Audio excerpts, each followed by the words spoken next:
Sports Talker Nation. Welcome back once again. It's your host, the G-Man. As we continue with our 2016 team-by-team fantasy preview, today we're going to talk about those San Diego Chargers. Now, a bad team doesn't necessarily mean bad fantasy players, and I think the Chargers are probably going to show some of that this year. I don't think they're set up to do real well, but I think the fact that their defense is going to be deplorable probably helps their fantasy players, starting with Phillip Rivers. Anybody who listened to the San Diego NFL preview that I did knows I'm not a Rivers guy. I'm going to leave it at that. With that said, Rivers as a fantasy quarterback has always been much better than Rivers as a regular quarterback, so I think he's probably a late 1, early 2. Let's say he's in that 10 to 12 range of quarterbacks. After the big 5 go, he's kind of in that next group, anywhere between 6 and 15. So let's say he's late 1. You could do a lot worse than Phillip Rivers. They're going to have to throw the ball because their team is just not very good.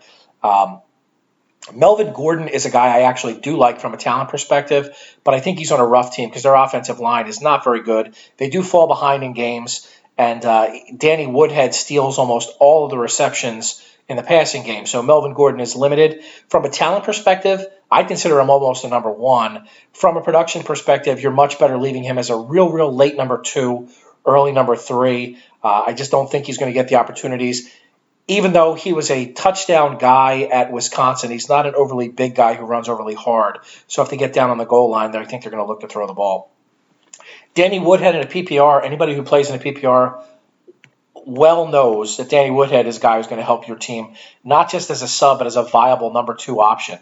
I think he was in the top 8 last year in PPR scoring. He even has value in regular scoring because he catches the ball so much, he's going to wind up with, even if he only gets 350 yards rushing, he's going to get 650 to 750 yards receiving and throwing a handful of touchdowns. So I would call him in a standard league scoring a late 3, but certainly rosterable. Gordon, I'd consider that early 3. Wide receivers, Keenan Allen, terrible injury last year. He's had a very spotty career, all based on injury. When he's played, he's been extremely productive. He's a shoot for the stars guy because of that health problem. I would call him an early to mid number 2 with the talent to be a number 1.